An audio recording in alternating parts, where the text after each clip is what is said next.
Hablemos. Hablemos. Hola, hablemos. Hablemos otra vez. Hoy es 23 de noviembre del 2024. Y este es el 6º episodio de Hablemos.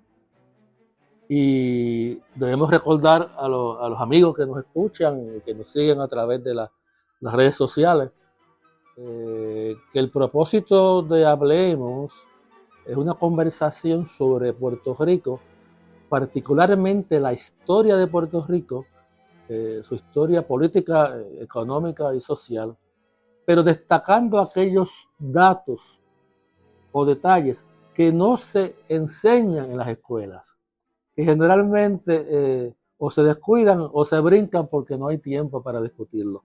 Este es el propósito de Hablemos. Yo diría que más que se brincan, se ocultan, y se ocultan intencionalmente. Bueno, yo le doy siempre el beneficio de la duda. Yo no.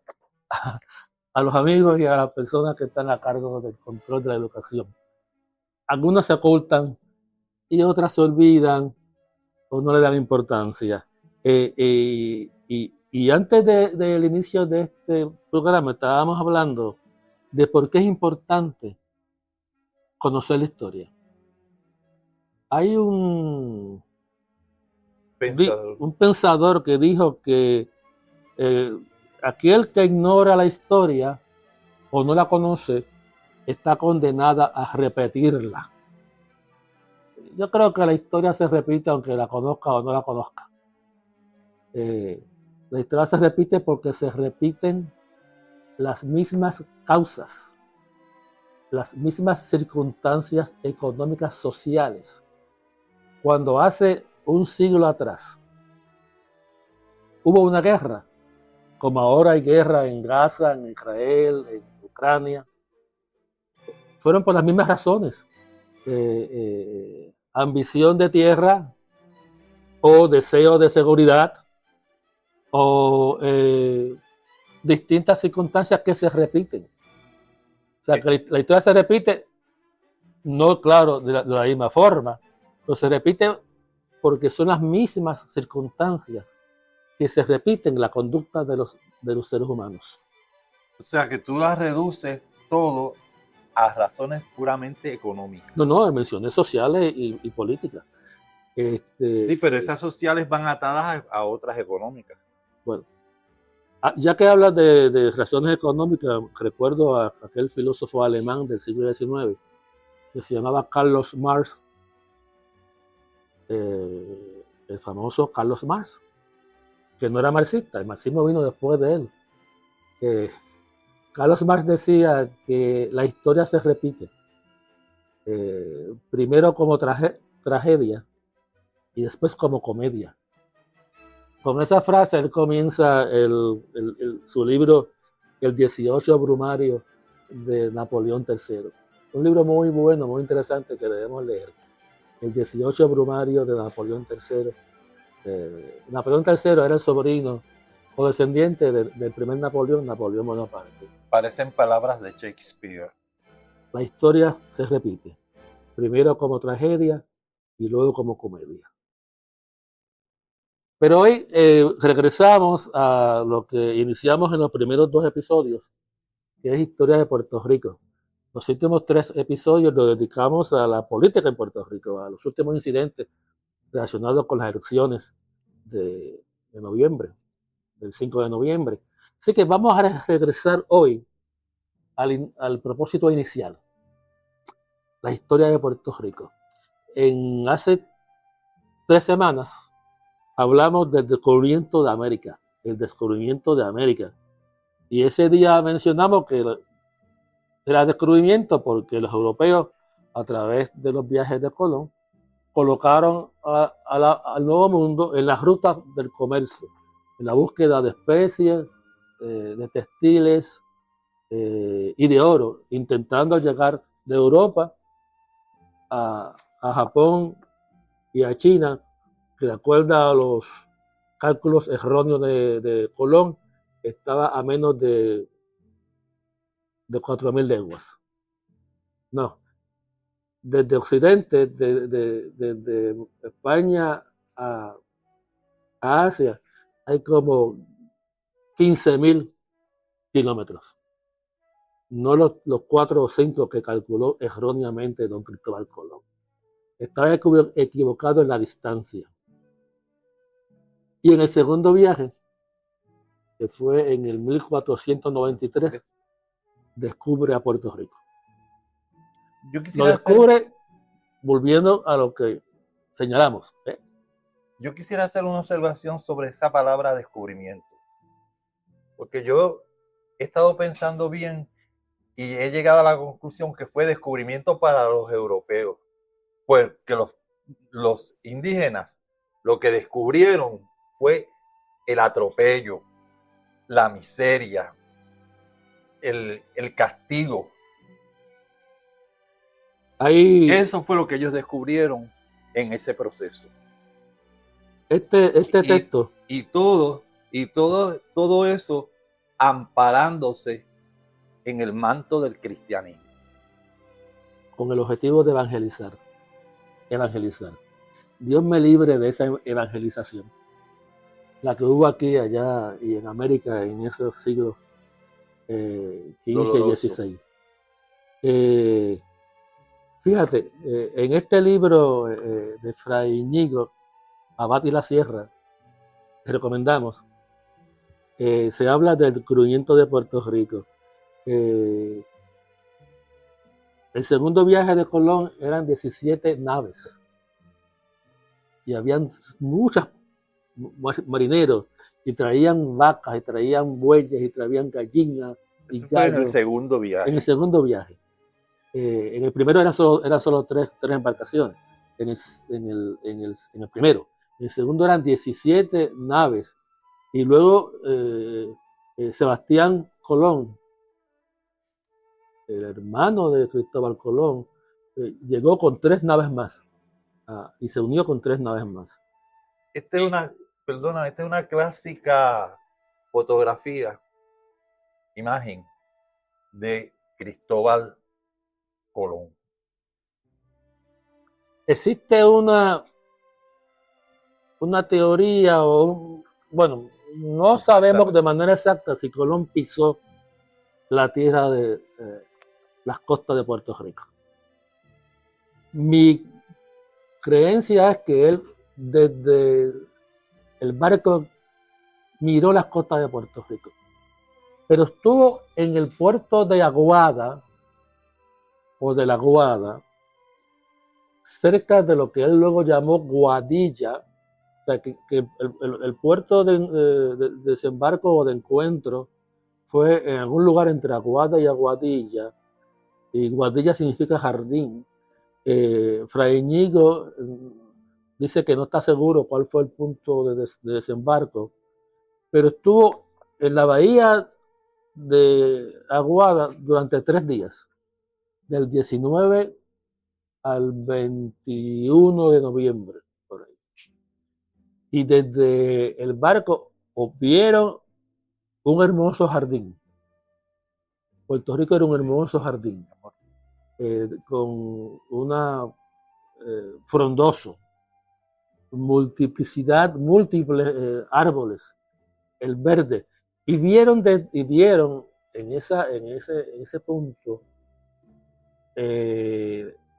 casas construidas de palmas, de madera, dice Fray Íñigo, y miradores y torreones.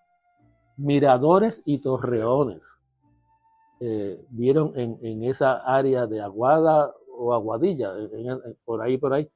Tuvo que haber sido en la bahía de Aguada, que es la más protegida y la más segura de ese sector. Y que él llamó indios a aquellos habitantes a los que encontró, porque creía, y hasta donde señalan los historiadores, él murió con la idea de que había llegado a la India. Sí, eso lo mencionamos en el segundo programa. Así que Colón se paró relativamente poco tiempo en Puerto Rico, no estamos seguros si pisó las costas de Puerto Rico. Claro, sus hombres se bajaron y buscaron agua, buscaron frutas. Dice Fray Íñigo que era, esa área había abundante pesca en esa área de Aguada, todo tipo de peces. Don Ricardo Alegría hace esa afirmación que tú señalas. Parece ser que Colón estuvo cerca, pero que no bajó, no llegó a llegar a tierra, sino que recogió frutas, mandó a buscar y le trajeron frutas, árboles, hojas, pájaros, inclusive indios, para llevarlos a la corte española para que los conocieran. Este texto que recomendamos se publicó en el 1782. Fray Íñigo había vivido 11 años en Puerto Rico, era un sacerdote con doctorado en filosofía y derecho canónico. Tuvo que salir deprisa de Puerto Rico porque lo acusaron de haber engañado al gobierno y tenía un esclavo ilegalmente. Había hecho trampa para tener un esclavo, entonces tuvo problemas con el gobernador. El gobernador era Dufrasne, el gobernador Dufrasne. No sé si tiene relación con el amigo Dufrasne que vive en Carolina y es un gran músico puertorriqueño. Le preguntaré cuando lo vea al amigo Dufrasne, que tiene un programa en Radio Universidad semanalmente. El gobernador Dufrasne prácticamente vota de Puerto Rico a Fray Íñigo acusándolo de que hizo trampa. Y muchas de las observaciones que yo estoy haciendo en estos momentos las tomo del libro de don Ricardo Alegría titulado Descubrimiento, Conquista y Colonización de Puerto Rico, y de el libro de la doctora Loida Figueroa, Breve Historia de Puerto Rico. Pues Colón se va deprisa de Puerto Rico porque quería llegar al área de Montecristi, en La Española, que había descubierto el año antes. Quería saber el destino de los 39 españoles que dejó en el fortín de Navidad. Y allí encontró que el fortín de Navidad había sido destruido por los indios de esa área que hoy es Haití, el área de Montecristi. Y el culpable, supuestamente, el cacique que encabezó la muerte de los españoles, se llamaba Anacabo o Anacayo, o Anacabó o Anacayo, según el libro de Anacabo, que creo que era el esposo de Anacaona, muy conocido por la canción de Cheo Feliciano, Anacaona. Anacaona, india de raza cautiva. Bueno,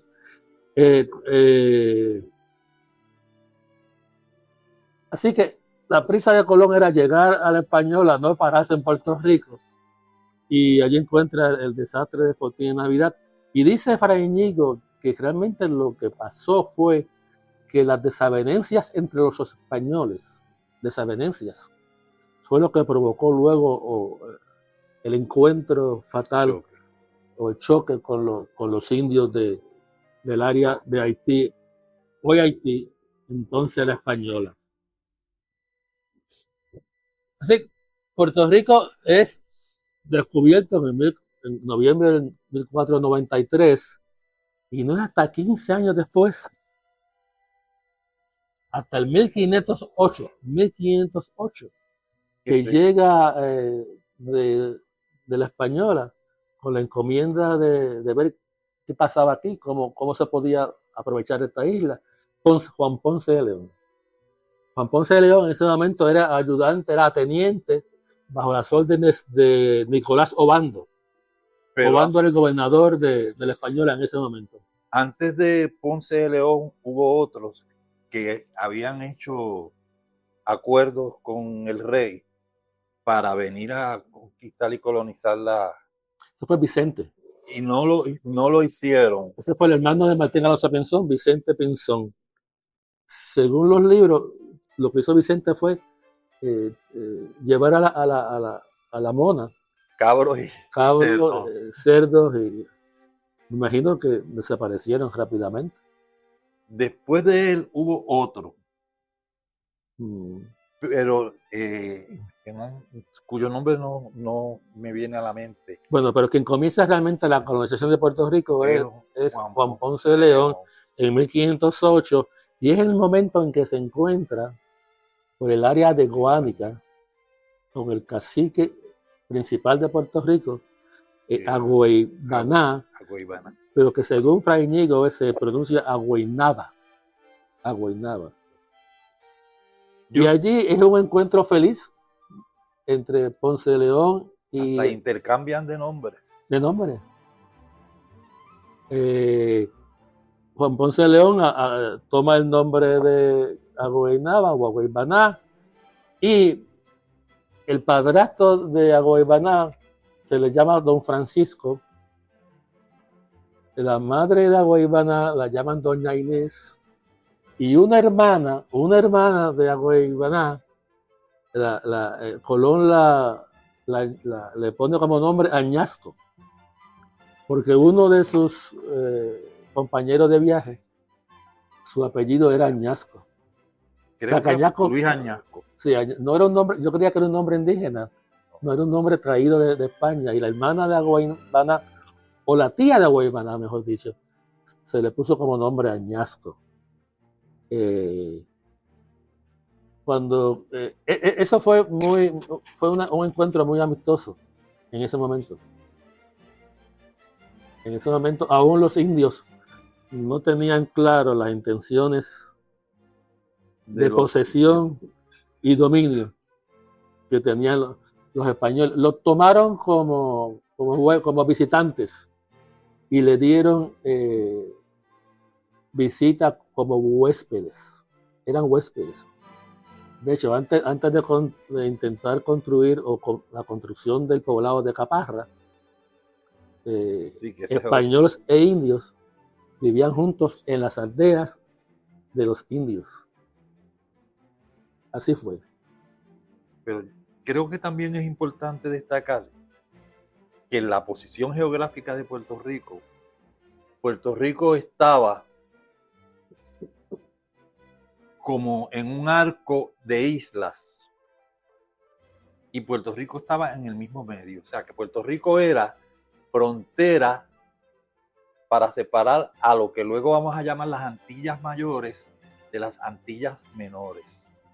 Y a su vez, las Antillas todas eran frontera de la parte de la América del Norte y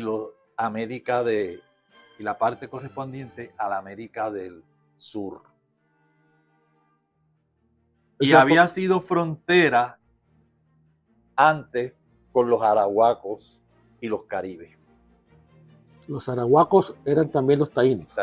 Sí, los que vamos a conocer más tarde como taínos. Eran los arahuacos. Y en una posición en que si usted venía en línea directa de España,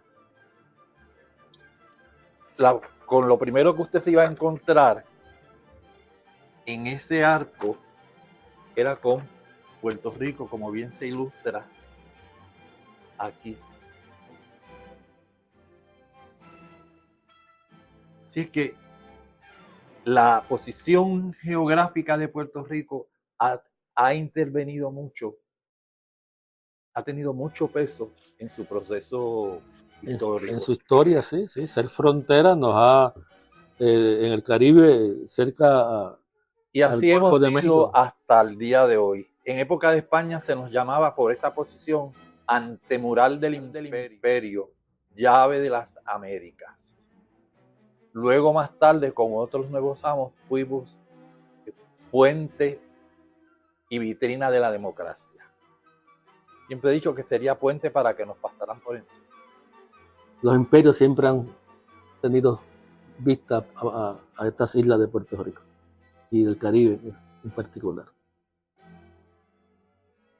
los imperios siempre han estado pendientes a nosotros. Ponce de León estuvo varios meses en Puerto Rico, luego vuelve a Santo Domingo, a la Española, mejor dicho, para informar a Obando las condiciones de Puerto Rico, que había oro, que había especies y que habían indios muy amigables.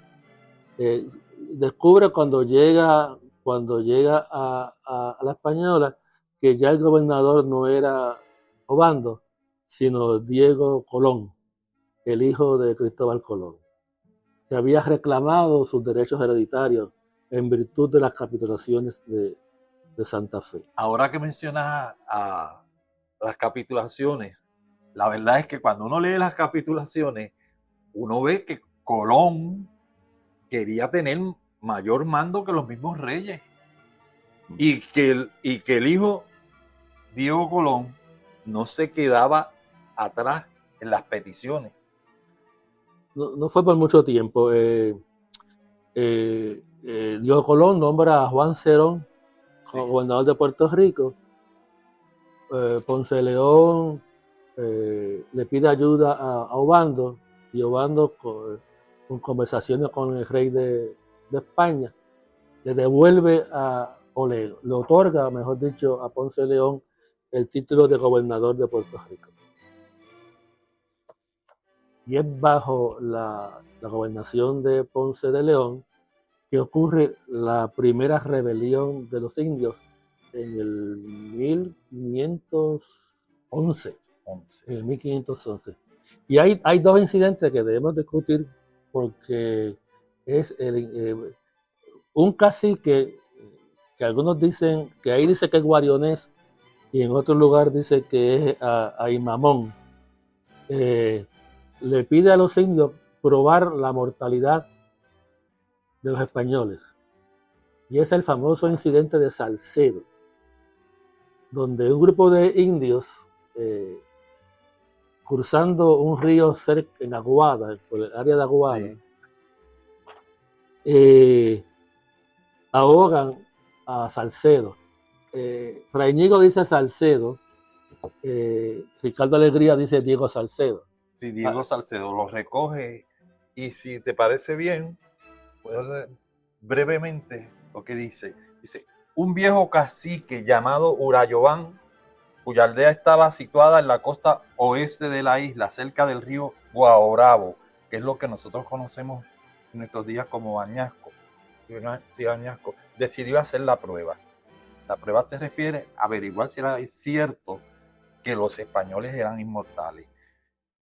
La oportunidad de llevarla a cabo se produjo cuando en noviembre del año 1510, un joven español llamado Diego Salcedo, de tránsito por la región, pidió al cacique que Urayobán que le proporcionara a algunos indios para cargarle su equipaje y cruzarle a través del río Guaorabo. Urayobán accedió a la petición del joven español, pero antes dio instrucciones a los indios sobre lo que debían hacer con el colonizador. Al llegar al río, sin abrigar la más mínima sospecha sobre las intenciones de los indios, Salcedo se dejó cargar por estos, quienes, deteniéndose en la parte más profunda, lo dejaron caer al agua y lo sujetaron bajo ella durante varias horas. Lo sacaron luego a la orilla, donde, temiendo que aún pudiera estar vivo, le pedían excusas y perdón por haberlo dejado caer en el río. Esa escena la recoge artísticamente René Márquez en el cuento Tres hombres junto al río. Sí. Mira, hay quienes dicen que eso no es cierto, que no hubo tal Diego Salcedo, que eso no ocurrió, pero Ricardo Alegría lo menciona Fray Ñigo Abad, y hay otros historiadores lo menciona Gonzalo de Oviedo y lo menciona don Antonio de Herrera. Hay historiadores recientes que dicen que eso no ocurrió, que eso es un mito. Y de hecho, los indios ya sabían, porque conocían lo que ocurrió en la Española, de que los españoles eran mortales. Y en ese momento, la comunicación entre la Española y Borinquén Quisqueya y Borinquén era muy frecuente porque Aquí la la, famosa provi- canoas. la provincia de Higüey, queda muy cerca a las costas de Puerto Rico. Hoy sabemos que estamos a 90 millas náuticas de las costas de Higüey, desde Mayagüez. Bueno, ese número no lo conozco, podría ser un poco menos. Yo pienso eso, que es menos. Es menos. 90 millas lo que hay es de Cuba a la Florida.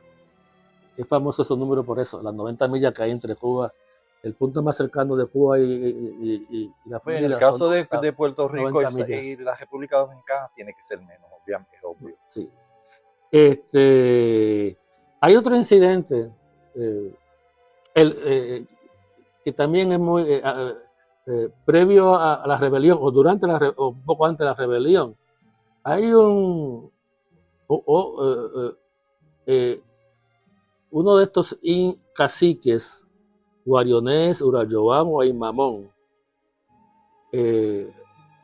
secuestran a un muchacho, a un joven de 18 años. Y entonces lo amarran en el centro de la aldea, en el batey, y lo van a rifar o lo van a dárselo a la tribu o al grupo que gane el juego de pelota. El juego de pelota.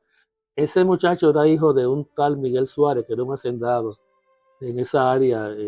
Esa era la parte de Puerto Rico que estaba bajo la gobernación, la vicegobernación de Cristóbal de Sotomayor. Entonces, un español de nombre Diego de Salazar va a un indio, siempre hay un delator. Va a un indio y va donde están los españoles y le dice que capturaron a un joven de 18 años y que lo van a rifar, lo van a ejecutar, lo van a matar. Entonces, Diego Salazar solito él viene, entra al pueblo, a la población. No, estaban en una especie de areito. Sí. Estaban en el areito, entra con su espada y su rodela y se enfrenta a 300 indios y los vence.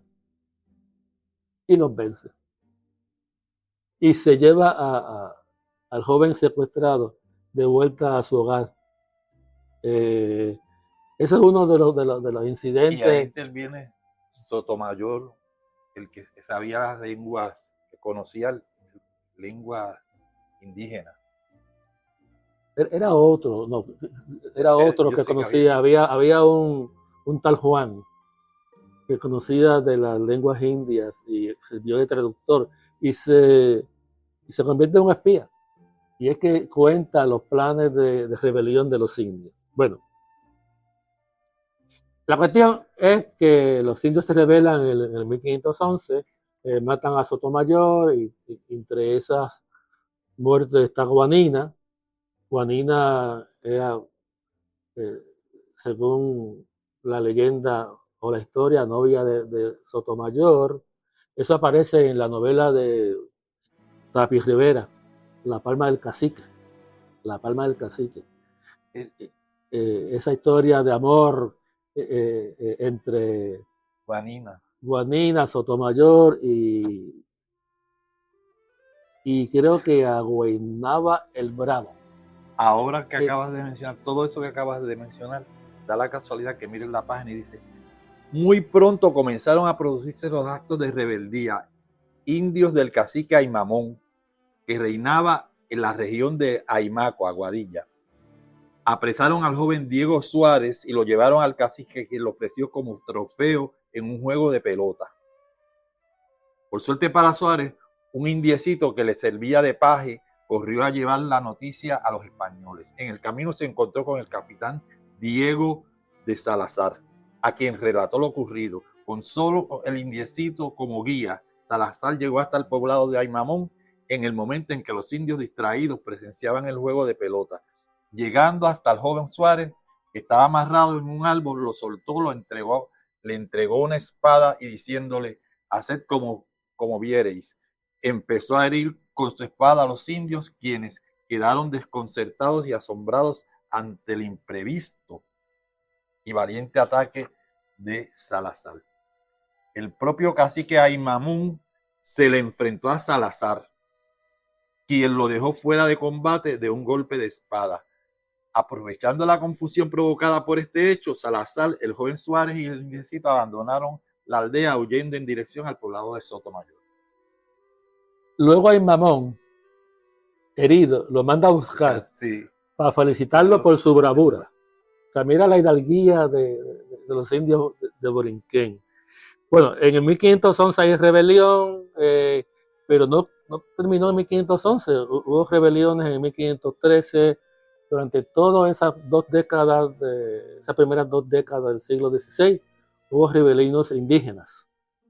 Luego viene la epidemia, la viruela, la plaga de la viruela en el 1518 aproximadamente. Y ahí es el momento en que más indios fallecen por causas de la viruela, de la cual no tenían inmunidad.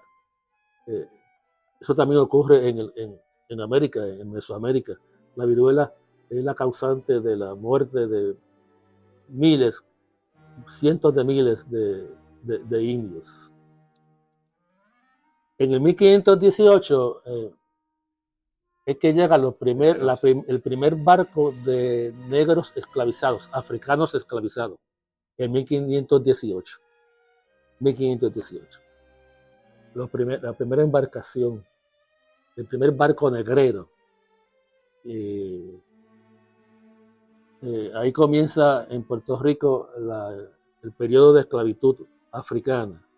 En el 1502, 1504 llegaron 2 esclavos con un flamenco que se llamaba Cerón, un nombre rarísimo, Cerón de Bruselas. Bueno, pero el primer negro que llega a Puerto Rico, Miguel Mejías, no vino como esclavo. No. De hecho, el hijo de Mejías se casa después con la cacica Luisa. Luisa, Okay. que estaba con Luisa. Bueno. Considerada una de las mujeres más hermosas. Pues cerramos este periodo para seguir o continuar la próxima semana. En el 1527 es la primera rebelión de los africanos esclavizados en Puerto Rico. Y eso es otra historia. Pero antes debemos de decir que esos africanos negros llegan porque se trató de sustituir a los indígenas por las labores que hizo en primer lugar un tal Montesinos y luego Fray Bartolomé de las Casas. Bartolomé de las Casas. Sí, es el que recomienda sustituir a uno por otro. Y luego se da cuenta que ha cometido el error, que le está aplicando a los negros de lo que quería salvar a los indios. Trató de corregir eso, pero resultó ser demasiado tarde. Los españoles hoy día dicen que fue Bartolomé de las Casas quien inicia la leyenda negra, porque dice barbaridades del trato que hubo a los indios en América y en el Caribe. Y es curioso que ese texto de Bartolomé de las Casas es el que utiliza como fuente de información Betance, don Ramón Emeterio Betance, para escribir su novela corta, Los dos indios. Una novela que él escribe en francés y luego es traducida. Yo, por otras razones que español. No podemos discutir aquí ahora en estos momentos, yo creo que la leyenda negra la iniciaron los ingleses. Sí, pero los españoles le echan la culpa a los ingleses, pero también a Bartolomé de las Casas y un poco, y eso lo podemos discutir en otra ocasión, al escritor Eduardo Galeano. Porque en su libro Las venas abiertas de América Latina dice barbaridades de la colonización y de la explotación. No dice barbaridades, dice realidades. Bueno, con ese mensaje y esa invitación a estudiar esos puntos, nos despedimos de Hablemos. Buenas tardes o buenas noches, les habló Irán Lozada Pérez y Ramón Alfredo Bassat, invitándoles a que busquen textos que le ayuden a ampliar todo lo que hemos mencionado en la tarde de hoy. Buenas tardes.